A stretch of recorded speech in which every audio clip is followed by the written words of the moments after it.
All right, so we have the piece of wood choked up in the lathe. Everything's tightened down. We haven't set the taper up yet, so we'll just go ahead and turn this on. You can see that obviously she's not very round. So the first thing we're going to do is go ahead and do some passes just to get it round, make sure our depth is good. And then once we get it set, we'll lock it all in and we'll run it through the system.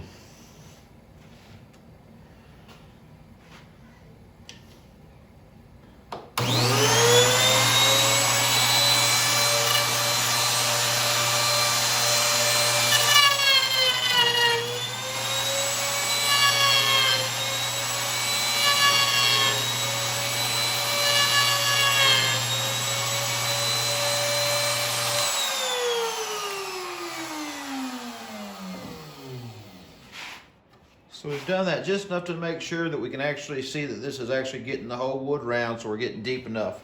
Now that we have that set, we're going to go ahead and lock the depth in on the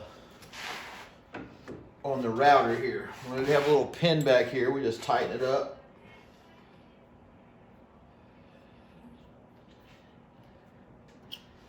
And then once we get that tightened up, we back this back off, turn the lathe on.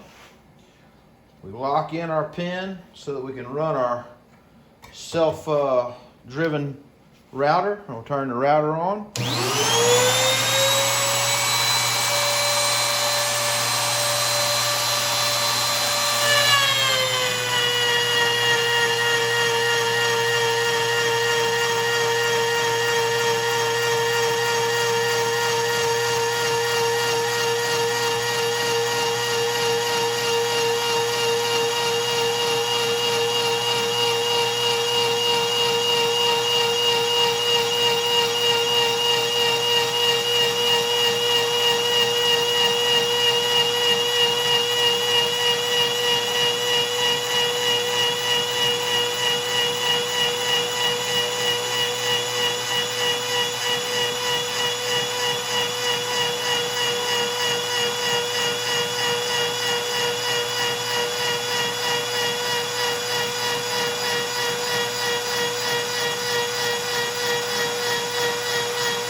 All right, I got the auto stop set up on the router and on the motor that moves it left and right. I'll leave the lathe on just so it can continue to turn. We'll go ahead and kill the lathe.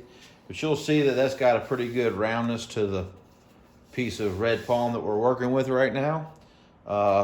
We will have to do another turn on this only because the diameter on this piece of wood right now is sitting at 1.4 inches. In order for it to fit in the lathe, it has to be right around 1.35. So still got to come down a little bit. That's the first turn. I won't go ahead and change it yet, because I'm going to go ahead and turn all 4 of my first pieces of wood down to this first turn right here, and then I'll make the adjustment and get them all the same size. So obviously you probably don't want to watch do this over and over again, so I'll go ahead and do that, and we'll be back.